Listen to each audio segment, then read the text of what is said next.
plenitude da lei de Deus, pois ele estava o tempo todo em perfeita comunhão, em perfeita conexão com o Pai.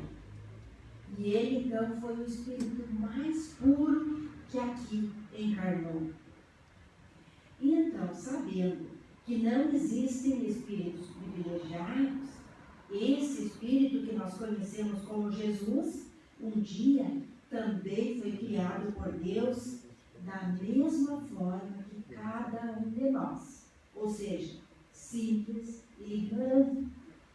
E ele seguiu a mesma trajetória evolutiva de todos os espíritos, porque Deus está criando sempre, desde milênios no passado até hoje, e pelos milênios do futuro afora. Deus está sempre criando novos espíritos. Lembro que Jesus, em certa ocasião, disse: meu Pai trabalha até hoje. Deus está sempre ativo.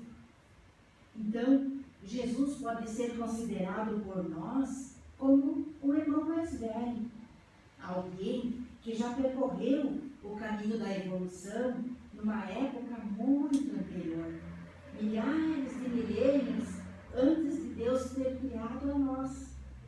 E como filho mais velho, ele auxilia o Pai. Com esse raciocínio, nós conseguimos compreender que Jesus, quando esteve encarnado aqui na Terra, já tinha atingido há muito tempo uma condição evolutiva máxima. Ele já tinha passado por todos os tipos de provas e aprendizados, já havia atingido a condição de espírito puro, com capacidade de trabalhar em perfeita sintonia com o Pai. Por isso, ele encarnou aqui no planeta para nos ensinar, para nos mostrar como nós devemos agir. Ele veio enviado por Deus e em nome de Deus para servir como modelo.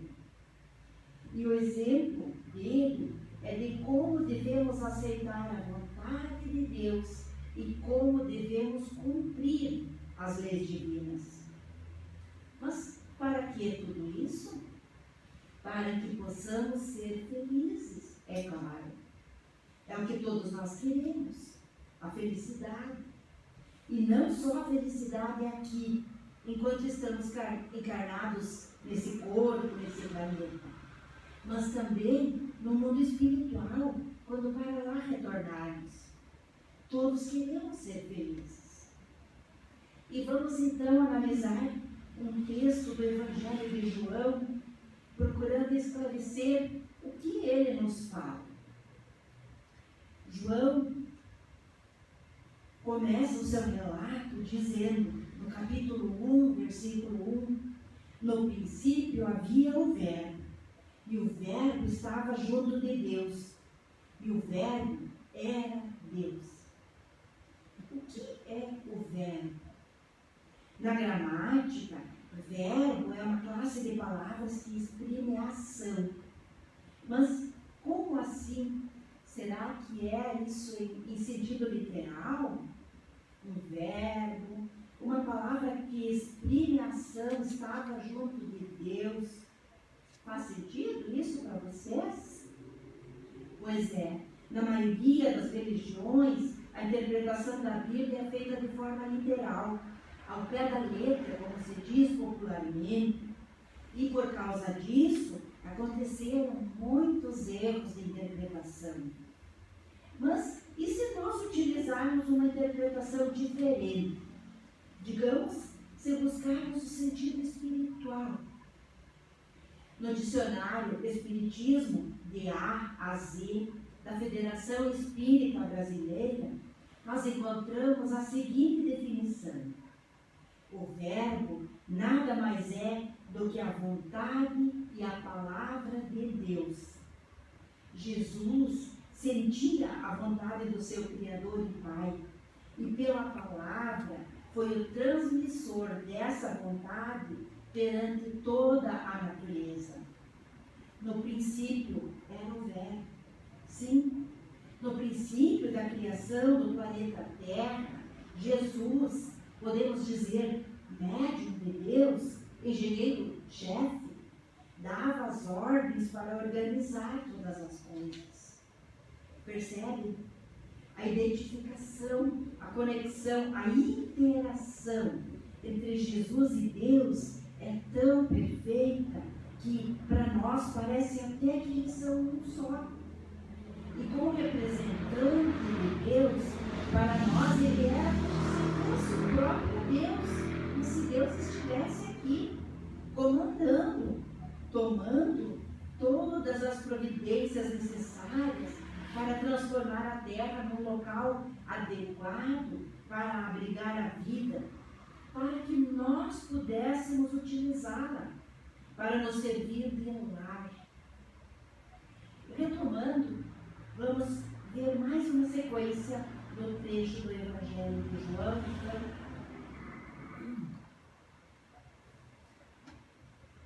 Ele estava no princípio junto de Deus. Todas as coisas foram feitas por meio dele, e sem ele, nada que se encontra feito se faria. Do que o evangelista João está falando aqui? Da formação do nosso planeta, do local preparado para nos receber e nos dar a oportunidade de evoluir. Ainda hoje, os cientistas não têm certeza de como foi a formação do sistema solar, mas a teoria mais aceita é que uma nuvem de moléculas sofreu um colapso interno e explodiu, formando o nosso sistema solar. Isso há mais ou menos 4,6 bilhões de anos atrás.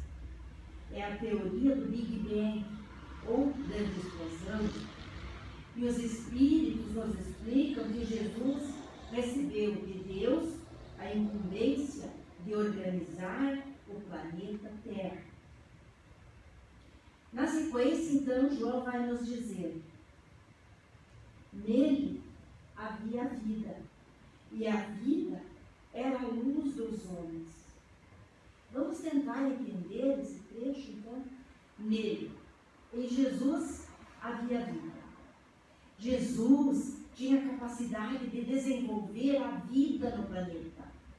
Ele, como espírito puro da hierarquia dos espíritos crísticos, tinha condições de atuar, de agir sobre aquela porção de matéria disforme, daquele aglomerado de substâncias que se desprendeu do Sol e que os cientistas afirmam que era uma massa incandescente que queimava a milhares de graus de temperatura inicialmente. Jesus foi o engenheiro-chefe, o encarregado por Deus de organizar aquelas substâncias que no início estavam desorganizadas, em estado de caos, provavelmente misturadas. E aos poucos, então, ele foi atuando de forma que os elementos químicos fossem se separando, se organizando, criando ordem, equilíbrio, para que depois, bilhões de anos no futuro, houvesse condições de abrigar a vida. Por isso, nós dizemos que Jesus é o governador do planeta. É claro que essa palavra, governador, não consegue exprimir todas as qualidades de Jesus ou todas as suas capacidades, mas na falta de uma palavra mais adequada, nós utilizamos essa, pois ela nos dá uma ideia geral da missão dele. Porque além de ser organizador, além de ser encarregado da organização física do planeta, ele também é o coordenador da evolução moral dos seus habitantes. E nós sabemos que existem 3 elementos gerais no universo, que são Deus, Espírito e matéria. Deus é o Criador, e Espírito e matéria são criações, são emanações dele. Mas Deus não é um ditador.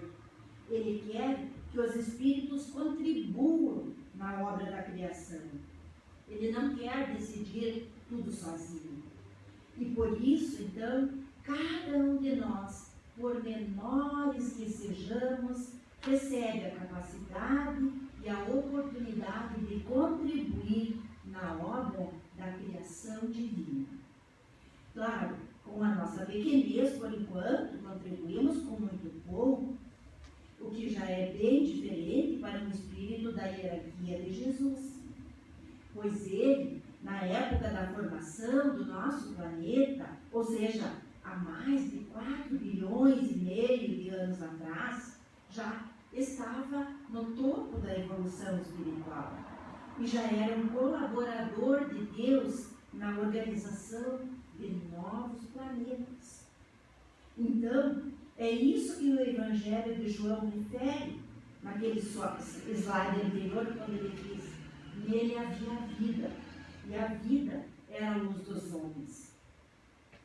Jesus, no comando de uma legião de espíritos também altamente evoluídos, tinha condições de atuar naqueles elementos materiais, no sentido de organizar as condições necessárias para que a vida no futuro pudesse existir. E aqui então a frase, a vida é a luz dos homens, pode ser entendida como essa oportunidade de nós vivermos no planeta. E a cada vida, a cada encarnação, desenvolvermos um pouco mais a nossa luz interior, as nossas capacidades morais e espirituais. E João segue: e a luz brilha nas trevas, e a treva não a reteve. Mas a que luz ele se refere aqui? A luz física, será? Não, claro que não. Porque a luz física, a luz material que banha nosso planeta, que permite que a vida física se desenvolva aqui na Terra, é fornecida pelo Sol. O Sol que foi criado antes do planeta Terra. Então, a referência aqui não é com relação à luz material, mas sim à luz espiritual. As condições para o desenvolvimento espiritual no futuro. E o que será que João quer dizer com a frase: a treva não a reteve?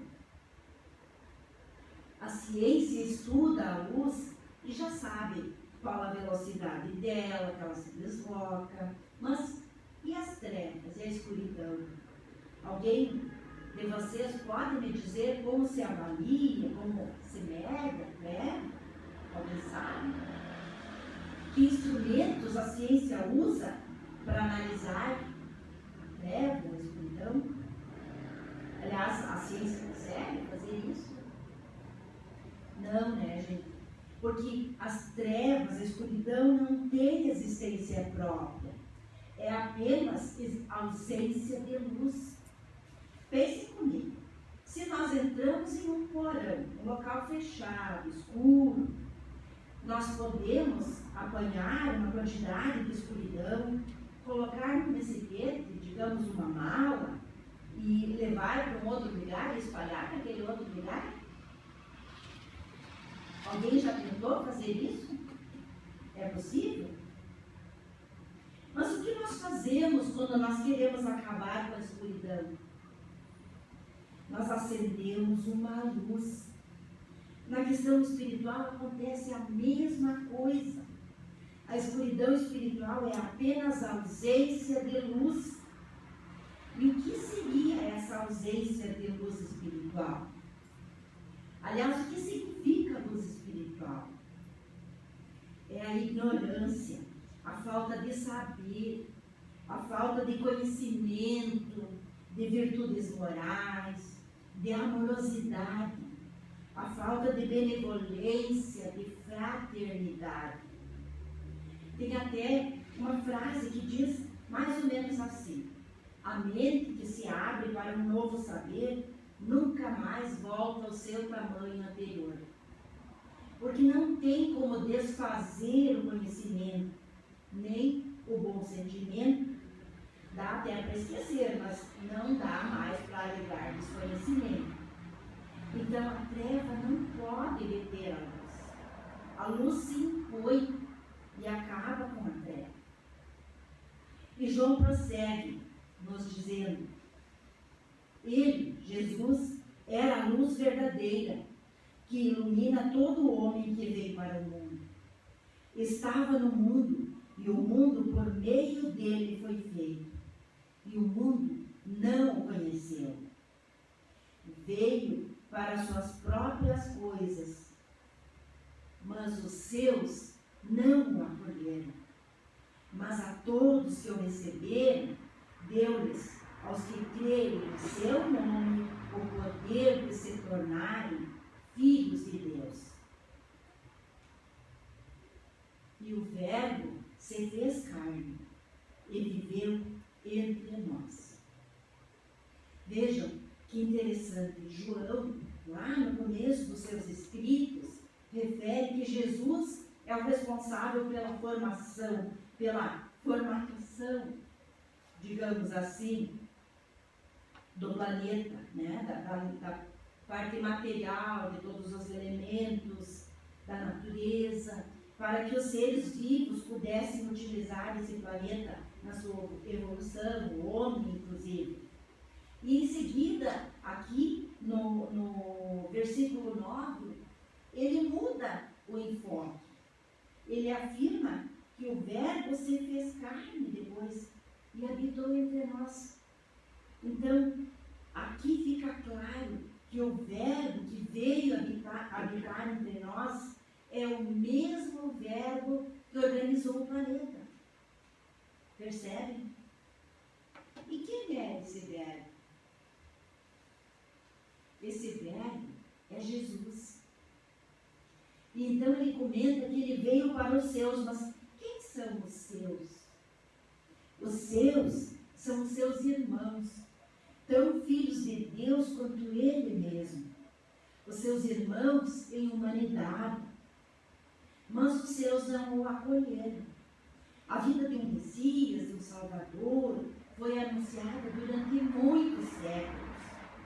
Diversos profetas vieram, enviados por Deus, divulgando a informação de que Deus enviaria alguém para orientá-los. E esse missionário teria a missão, a tarefa, de libertar o povo. Mas libertar de quê?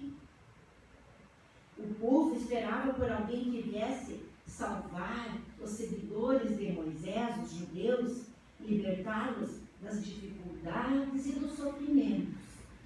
E como eles estavam sob o domínio político e econômico de Roma, eles eram escravos, eles aguardavam alguém que viesse libertá-los dessa escravidão. Eles desejavam a liberdade, a felicidade. Era essa a aspiração dos judeus, como a de todos nós ainda hoje, não é verdade?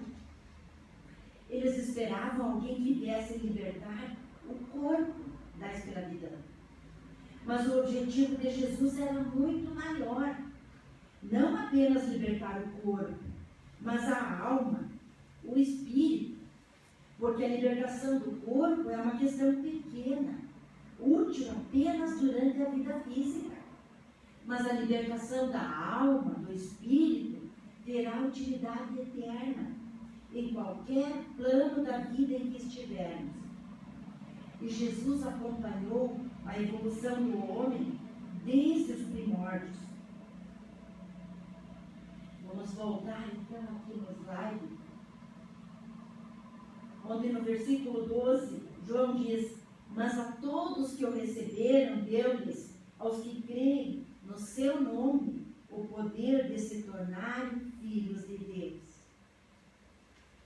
Como nós podemos entender esse trecho? Todos que o receberam.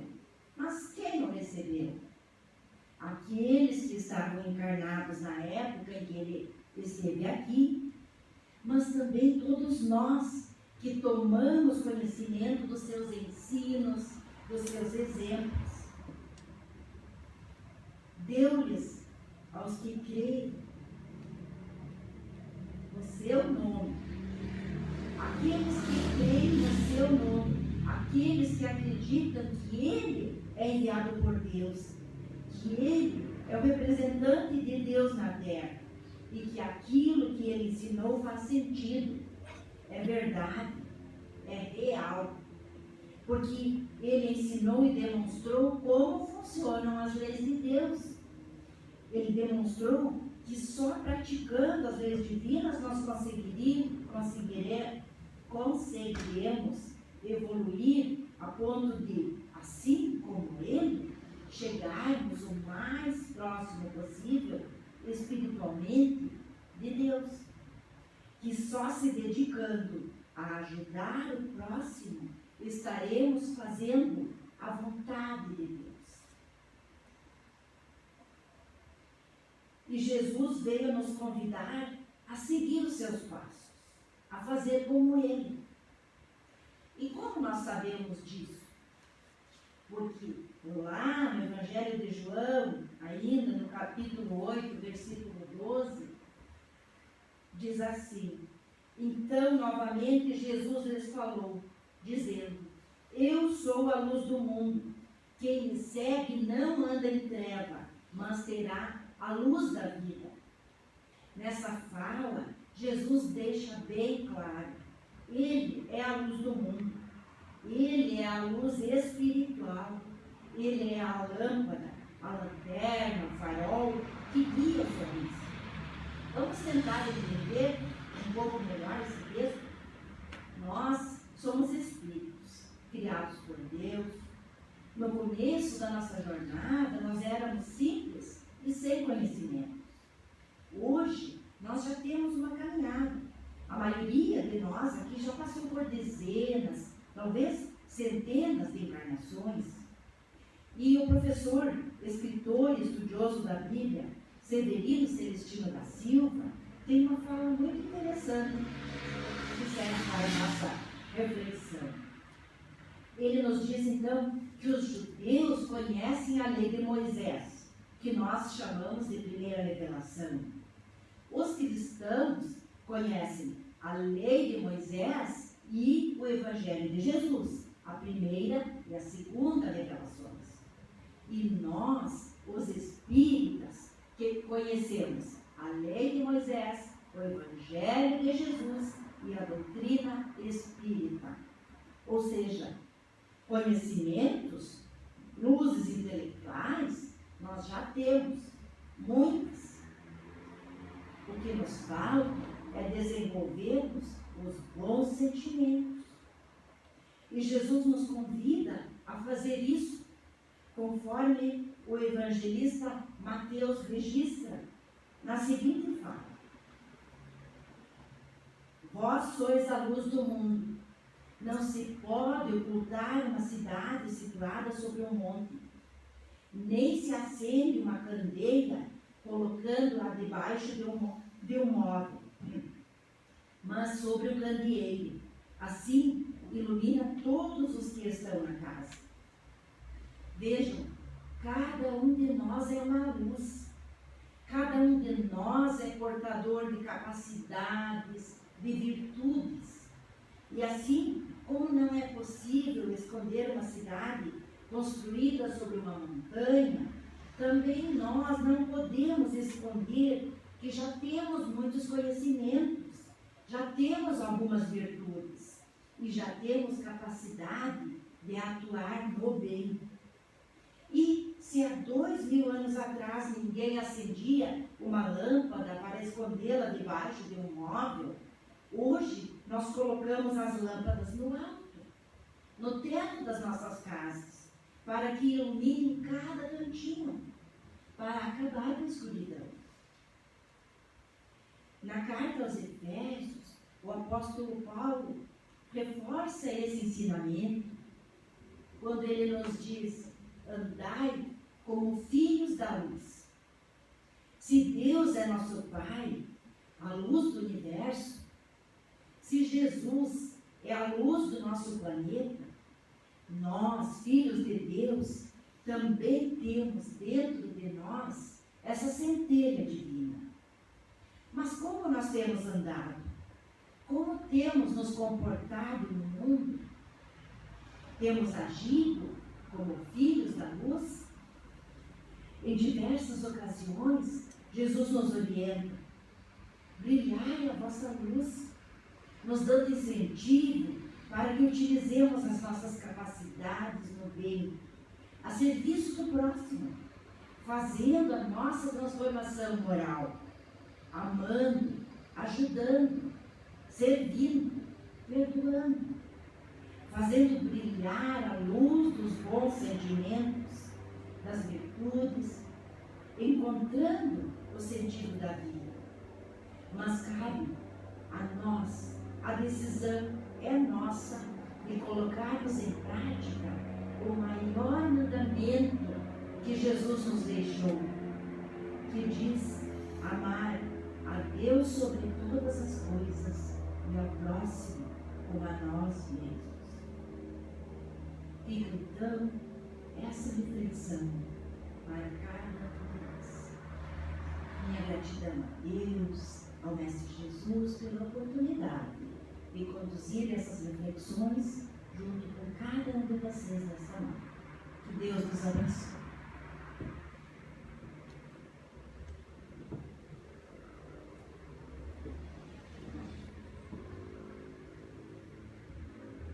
Então, neste momento, realizarmos o passe coletivo. Então, eu convido a todos para serenarmos a nossa alma, fecharmos os nossos olhos e internamente colocarmos as nossas dores, os nossos problemas, as nossas dívidas, as nossas dúvidas à disposição de Deus, para que Ele nos auxilie, nos instrua a resolver a cada uma de nossas pendências. Aceitamos, ó Pai, aquilo que nos dás. Aceitamos aquilo que necessitamos para evoluirmos, mas contamos com o Teu apoio para superarmos essas dificuldades, muitas vezes criadas por nós mesmos. Então nos colocamos abertos para receber o Teu amor, a Tua misericórdia e a Tua justiça, que faz com que todos nós estejamos sob a lei divina de ação e reação. Então, por isso somos gratos, ó Pai, mais uma vez, por tudo que nos dás, por tudo aquilo de bom que temos, e também pelas dificuldades, porque estas vão nos tornar bons, que foi para isso que fomos criados, para sermos bons, perfeitos e amorosos. Gratidão ao Pai, mais uma vez por estes momentos, por sentirmos a presença dos nossos espíritos protetores juntos de nós, nos inspirando, nos consolando, nos impulsionando a realizarmos as mudanças que precisamos para alcançarmos a paz, o amor e assim nos iluminarmos. Que essa paz e que esse amor esteja conosco, com os nossos familiares, durante todos os dias dessa semana. Que assim seja. Uma excelente noite para todos.